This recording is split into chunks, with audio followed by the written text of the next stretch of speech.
Don't play a five back. Just don't do it. All right. Welcome back to Soundwaves from the Sea, where we saw this match coming, and maybe the Sounders. No, I feel like the Sounders did know, especially like seeing the quotes and the tone of the press conference, and just being upset that they weren't able to beat it. You know, of course, we're talking about round one, game one of the MLS Cup playoffs. Seattle in Minnesota against Minnesota United, the Mighty Loons. I always forget that, like, because there's these clubs that have a name but they don't like you don't how often do you actually hear them use the loons part? You know what I mean? Only on MLS TV when Yeah. they try and push it. The loons. Like no, don't do that. It's yeah, it's not surprising. I mean, this match goes into penalties. The Sounders uh the 3-2, I guess, I don't know, it doesn't make it look as bad, but then you see like the three misses or three failed attempts, and it's like, oh, Jackson Reagan made one of them, who everybody expected. Yeah, guys, this is it's not great to be in this position. Um, I certainly don't enjoy it. We got a bunch of stuff. I'm sure I'll ask you guys about how you change the lineup for match two, because obviously your back's against the wall. You got to make shit shake here. Um, I thought Seattle had you know, some good opportunities here. Press looked good. Dane St. Clair had a good match for Minnesota. You got to tip your cap to the keeper sometimes. Um, yeah. Since Owen's up on the top with me in the screen here, I'm gonna go to Owen. Sorry, Mike, we're gonna make you bottom here. It's Pause. okay. Um, yeah, Owen, what did you see from this less than enjoyable way of football to consume? And then Mike, to you, of course, after that. Yeah, I mean, I thought what was interesting about this game is that the Sounders actually, did a very good job of creating chances.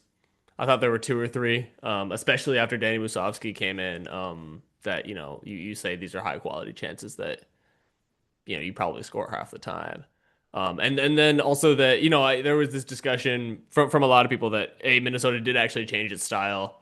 They were pressing a lot more. And I think that's partly true. I also think part of it is the fact that Minnesota pressing looks like Minnesota trying to break and then just losing the ball and then just being up there and deciding to press. It is a thing where like that they aren't retreating to their shell immediately, which is interesting. It's not something they do. Usually, if they lost the ball, they do everything like just about turn around and sprint backwards to the 18-yard line and just stand there and wait for you to come.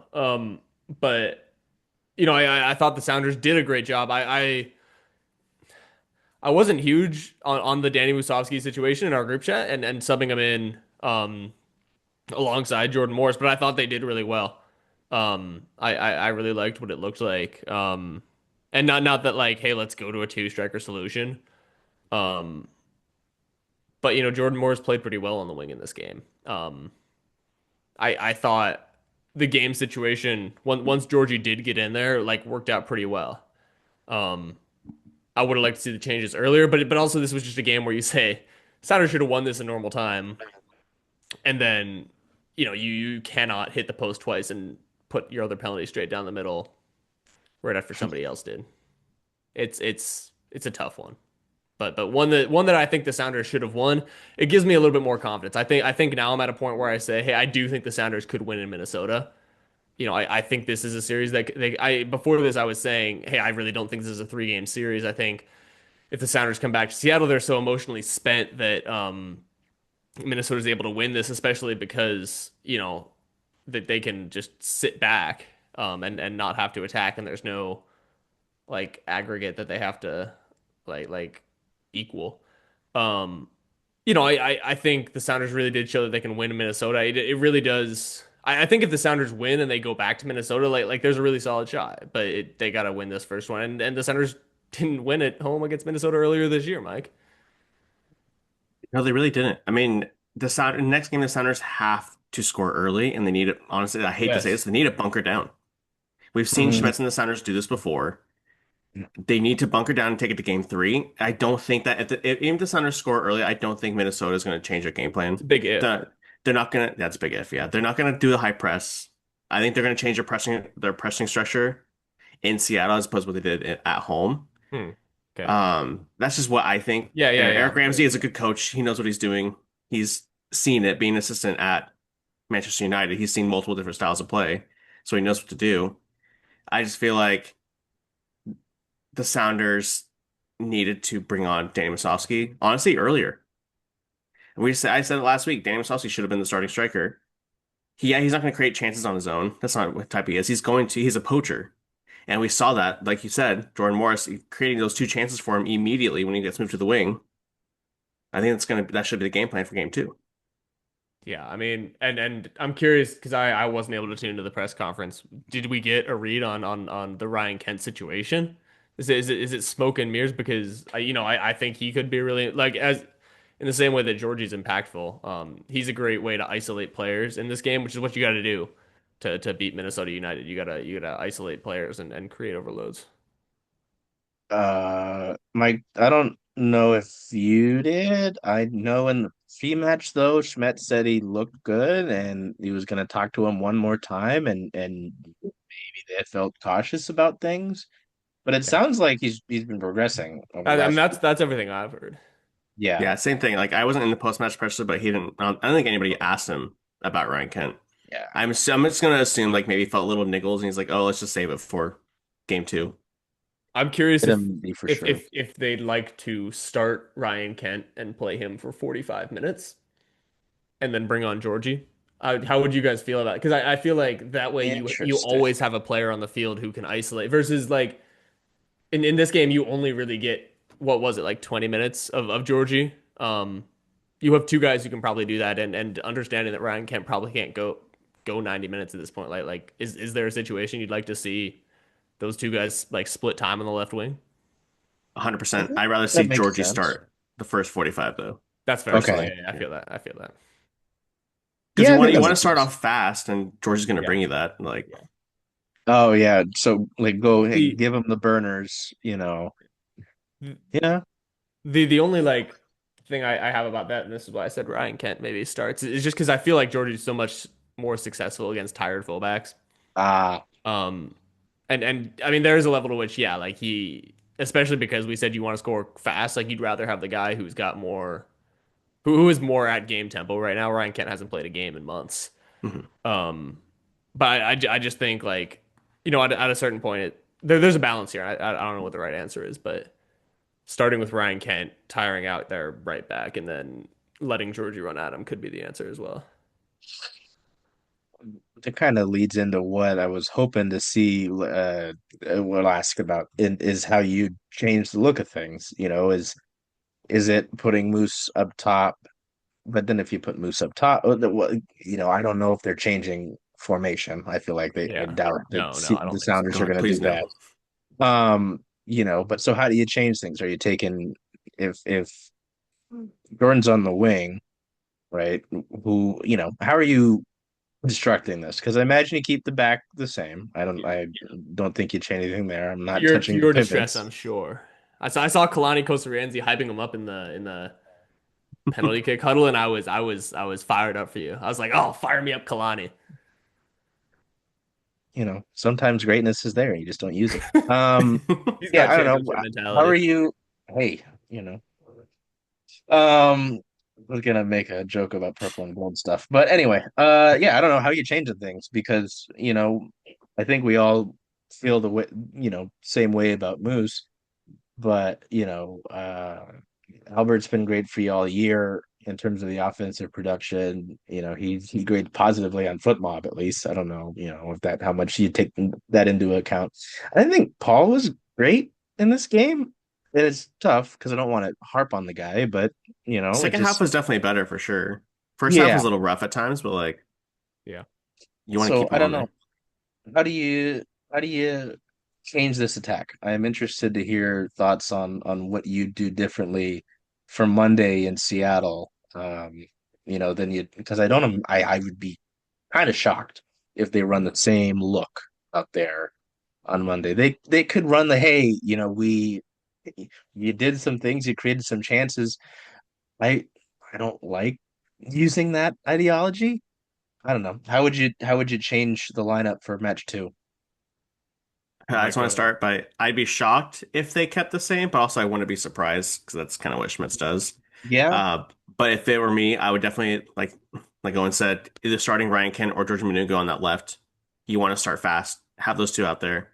I thought Jesus Ferreira kind of struggled out on the right, so she just kept moving inside a little bit, kind of getting in the way of Albert Rusnak, and Albert Rusnak kept moving to the left. Uh, And I felt like there's just too much gap. So I think you want to start Jordan Morris out on the right. We saw what he can do towards the last like 10 minutes of that game when he created those three big chances, or those two big chances, especially for Moose. Rusnak in the middle and Moose up top. I think that will be our best bet to kind of get the game going fast. And then you can start bringing on the subs in the second half, bring on a Rothrock, kind of get the gritty mood, take Moose or Jordan off, doesn't matter.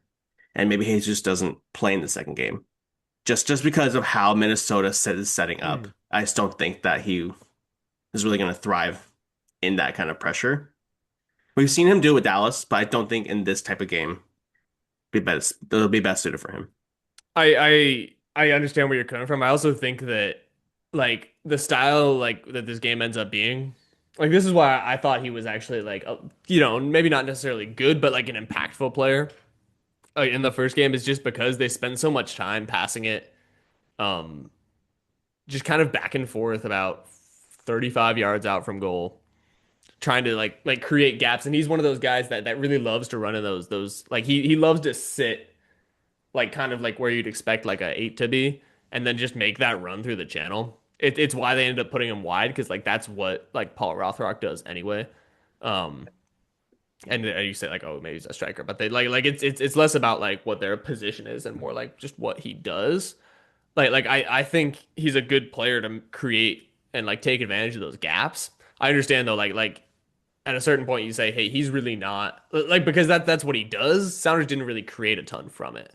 And yeah, that's why I would be like maybe that's the spot where you make a change. I don't know if you guys noticed this, but when the moment those subs came on and we kind of saw like that Georgie, Yeah. Moose, and Jordan up top, it kind of like was resembling almost like a 4-3-3, which we haven't really seen a Sounders like attacking structure too much this year. I don't know if I that's what I kind of noticed. I don't know if you guys saw that, but I really like the fluidity of like or the movement from the front three with Yeah. Albert kind of like dropping back and kind of moving in that half space, which is nice. But I think if we can replicate that before more than just 15 minutes, I think we could see the Sounders be successful in game two. I do think it's real. interesting. But yeah, like what you said about starting fast is so important.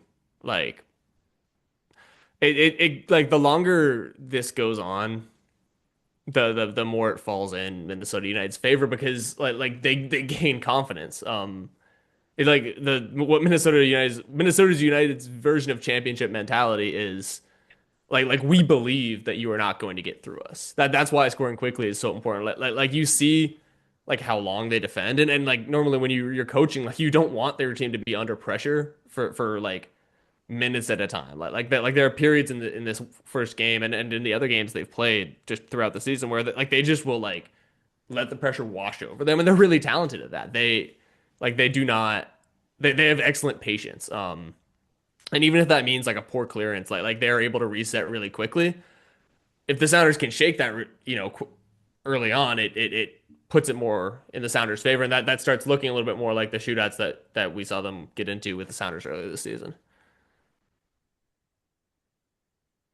I am just curious. There are tough decisions you have to make in the playoffs. I just wonder what those tough decisions will be. I think Mike's point about not being surprised if they rolled the same group out there. Uh, I, unfortunately, I do see that being reality. I do see there a pathway to that, but I do wonder if the leash is a little bit shorter because the shit matters. Yes. Um, any, I'm good. I want to talk about Steph. Okay, go ahead. Um, but also, knowing I don't want to like leave any lineup thoughts behind, so we can circle back to that, of course. It's interesting because I thought generally the regulation itself played pretty good. I mean, and it's been really cool to see that. I wasn't sure how his season would look after the head injury, right? I was like, I don't know if this is something where you just kind of take a back seat, right? I think we talked about it on multiple occasions with goalkeeper controversy. Um, as much as like it wasn't great, and I know we've kind of worried about him in penalties. I'm he wasn't the fault in penalties here. You can't miss your PKs. I don't know. What did you guys think about Steph? Because I don't, I know we texted about it. You guys did it. I was, it was a long night.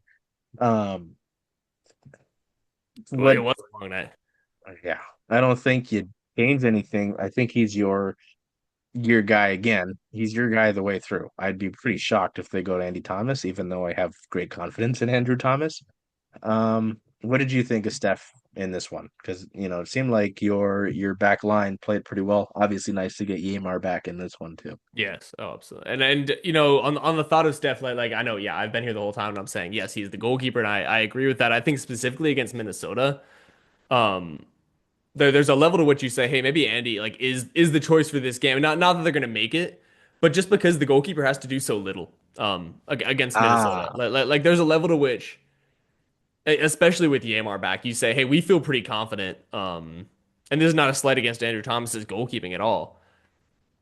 But you say, hey, like we feel like Andy can make the two or three saves that are going to need to be made, and that most of those won't even get to him because Minnesota was really poor offensively, and because we got Yamar back and we have our first choice back line, able to handle those counters, and that they probably do believe this is not coming from source or anything, but there's Andy Thomas has been the better penalty kick goalkeeper, and in a situation where that's coming, like it's not Andrew Thomas is the better goalkeeper for this team. It's to play Minnesota in a game where like Steph's thing that he's really great at is reflex saves. There aren't a lot of that needs to be made in this game. And the big thing is, yeah, there probably are like there's a really solid chance this goes to penalties again, and Andrew Thomas has proven to be the better option. But Minnesota took a ton of great penalties. Like Steph like went the right way a couple times. Like they took some fantastic penalties.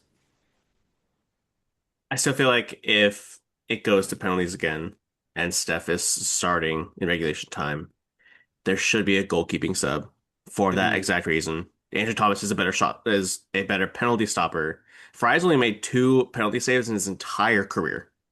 He has faced Jesus, now 40 penalties across his career, and he's only saved two. did not know that. I still think I'm that not that I'm not a sub. fan. I've told you I'm not a fan I know, of yeah. those subs. It feels like a ridiculous concept to sub a goalkeeper, especially for those situations. But Van Gaal did it in the World Cup, and it worked out just fine. It did work, yeah. I think it could work out again for this one. But I do see your point that I feel like maybe in this game and in next game, and if it goes to game three, Andy Thomas should be between the Yeah, I mean sticks to a only level because of like that. Yeah. to go back to the point where it's like the goalkeeper isn't doing much in this game. Like it's less of like the goalkeeper's getting a lot of work here. You feel like they're getting a lot of touches. It's not really something that happens in a game against Minnesota. So like again, if there was a game for it to happen, it would be this one. I don't think it's going to happen, but this is where it would make the most sense. Good point. It was exactly what I was wondering. So you guys hit the nail on the head there. Um, I would like to talk about Jordan Morris, the winger. Bro, yes, perfect. he turned 31 this past week. Shiver me timbers. Uh, Unk Morris. Oh, somebody's calling me, guys. I'm sorry. Um, Unk Uncle Morris, Morris. but uh, like he looked really strong out on the wing. He like not for the same reason that Jordan Morris, the 21-year-old out of Stanford, looked really good, but I'm curious why you guys thought he was if you thought he was successful out there and why. Oh, I think it's just the way he was able to turn so quickly and get those two crosses off to Moose. Like both of them were pin perfect, better than honestly I've seen some of our other wingers do. And Jordan Morris hasn't really played on the wing at all this season.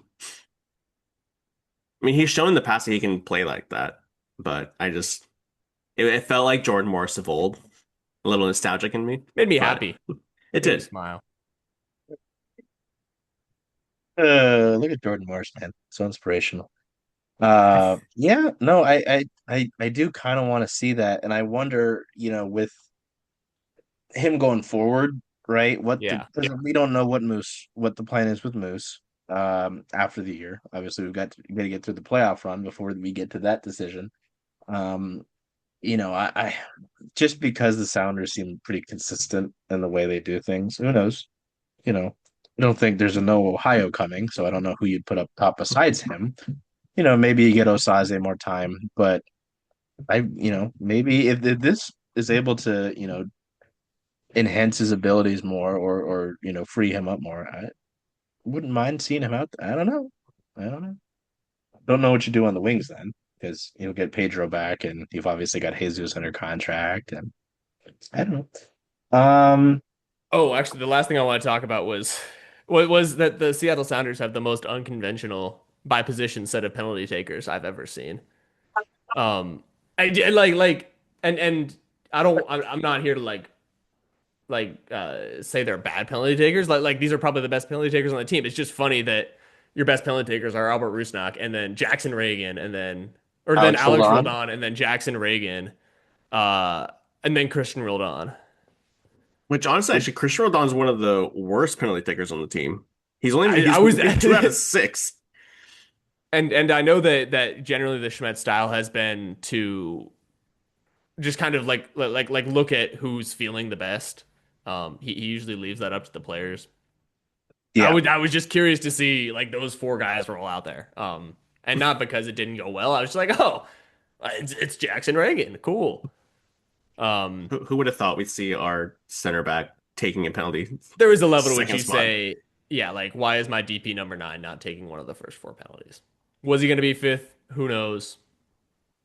Why is the MLS vet I paid a ton of money to come play and Jesus Ferreira not taking a penalty? Like maybe they feel better about these guys.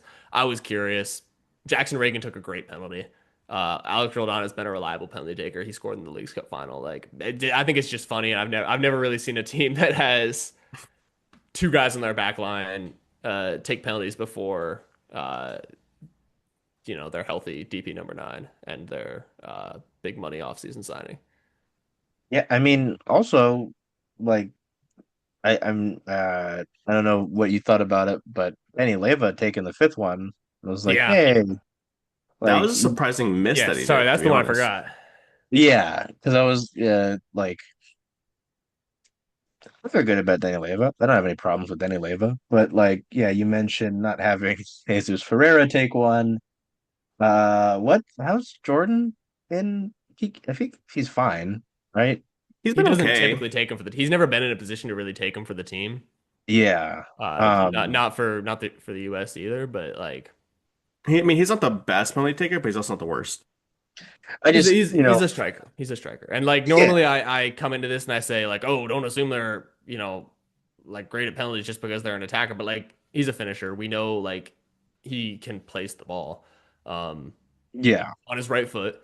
Uh and like yeah, I would like Jordan Morris to take a penalty to win. That's just where my mind goes. I'm like, hey, get Danny Leva's great, but I'm like, this is your if unless I'm getting the numbers wrong, all-time club scorer. Like, guy knows how to put the ball in the net. I mean, Also, it's a I don't big Yeah. know. moment. You should rely on your DPs. Like, Crazy thought. Um, yeah. Yeah, I I'll be curious to see because there's a solid chance they're in penalties again on Monday night. wouldn't doubt it. So Yeah. If I know Owen's hit it the last few times, anything else relating to this match or the lineup that you want to look at? all my grievances are gone. there's one thing I was a little concerned about the midfield play with Christian and Obed at Hmm. Mm, times. I feel like there wasn't as much cohesion between the two as we've seen all season. I'm mostly gonna chalk it up to like their time with the international teams and kind of like not playing together at the same time for the past like month and a half, it feels like.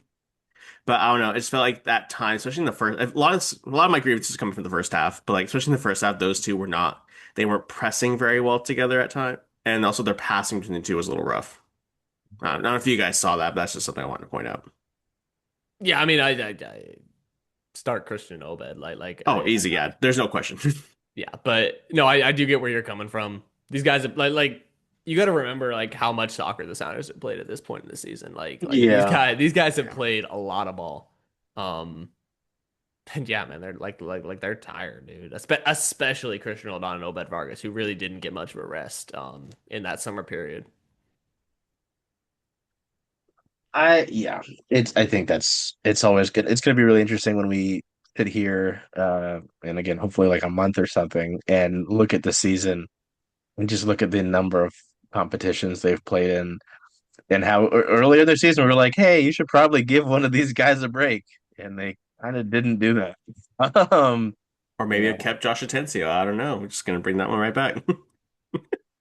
who would have said that? Don't know. I don't know. Yeah, I don't think there's too much because I mean, in terms of the injury list, what I think I was listening to Schmetz for the pre-match. Doesn't seem like they're gonna get Kim Ki-hee back. Hmm, Uh, that's tough. it was weird. It sounds like he was waiting to see a specialist, which not great. Um, Oh. Yeah, I don't think but that's right, but Lassie has like a growth. No, almost huh? like a cyst almost. Ooh, That's what it sounds like, but obviously that's nothing confirmed yet. I don't want to report on something that's not confirmed, but like that's what was said in a post in like a after training presser was yeah, something about a growth, but yeah. interesting. Okay. Yeah, I just know it didn't seem like he'd be back for anything Minnesota related. Then and obviously we'll see about Ryan Kent. I mean, they're off. What is today? Today's Wednesday. They're off today, so they'll be back in training tomorrow. I imagine, we'll get something, some sort of if he's out there or if Schmetz will say something. Um, that'll be pretty interesting to see. So, um, yeah, especially in the playoffs, it always feels weird because it's just like, the match itself, uh, any sort of update, and then you're just going to the next match because there's not really team news going on right now. Mhm. We're just kind of moving on. Besides the fact that Sharktopus FC beat Bellevue Athletic after that match had to get played again. So, What was the score? What was the score? um, I No, if don't, you don't know off the top of your head, I got you. but I know they'll play Ballard FC this weekend. So, With Kellen Rowe I was gonna say and with Kellen Helen Rose Nagel's back back. and Rowe, Nagel on the roster. Lamar, Lamar said, "Fuck Fantastic. it. We haven't been able to get past this initial round of the U.S. Open Cup. Let's bring out the So grandpas. are we not forgetting Mr. Hurtado as well? Is he on the roster? He's on the Is he roster. really? Oh, I didn't even John realize Kennedy. that. Yes, bro. Wow. Amazing. Ballard I said love I am so here for the vibes there. it That is is funny. Like I don't know the ages of the Sharktopus FC guys, but it's pretty funny to think, all right, one of the owners of this club said, "Fuck it, I want to play in this match." They will get hey. You know what they're bringing to the team, right? You know what Lamar Nagel has. The say championship the line, mentality. Bring back Will Bruin. That's all I I gotta need. like have a That'll get sign them back to the here I Open can Cup tap. final. dude. Can you fucking imagine? They said, "Hey, Will, you doing anything right now?" Like, oh my God. It is kind of interesting looking at this roster though. Lars Hellerin, who I Yeah, wanted Lars to do well in the Defiance, who's like coaching now with them, is back for yeah. them. I imagine he starts. Um, yeah, John Kennedy Hurtado. Jordan McCrary also was a Hmm. sounder at one point, I think, right? I think so. Yeah, I think he's on the roster. Sorry, that was my Yep. dog. Yep. Post match. Yep. 2022. Sorry, this is not necessarily a Ballard FC pod, but yeah, Kellen Rowe in the midfield. Christian Soto, who played at UW, is there. He had not been with Ballard previously. Lamar Nagel were in the captaincy. Oh my God. That's so Yeah, phenomenal. I want to know if they're gonna play or if they're just like locker room guys. they No, I gotta want them to fucking play. play. Kellen played last year when Oh yeah, no, I know, yeah. You mean left yeah, back, Sounders left back legend, Kellen Rowe? pride of Federal Way. Yeah, as long as he Uh, doesn't restrict the referee from getting the ball or wherever he got that second yellow for. Oh, never forget. Speaking of Clint uh, Dempsey Memorial red cards, that would have been a good Jesus. nomination. Fucking moose, man. Oh my God. Yeah, that match is Ballard and Sharktopus. I still can't say that with a straight face. Sharktopus FC play Saturday at Inter Bay, just down the hill from me. Probably will be there for that. That'll be No, fun. Ducks are on by. Let me come up. There you go, Nice dog. little warm up before the big match on Monday. Yeah, I mean, this is true football. D- I, Wow. I They just like to spanked take them.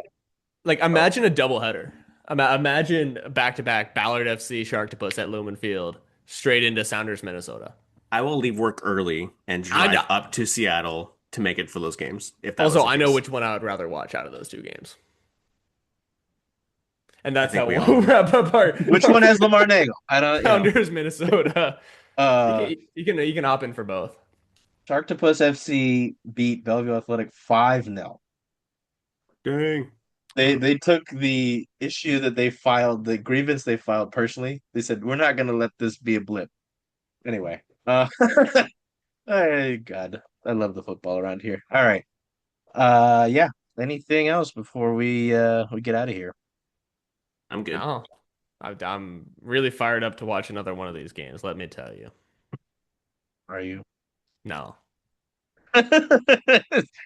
Well, when Andrew Thomas comes in and not only saves the penalties but he also makes one on Monday. Yeah. Speaking of like unconventional penalty takers, like if Andrew Thomas was on the field, like I is a non-zero chance that he takes one like that fifth penalty.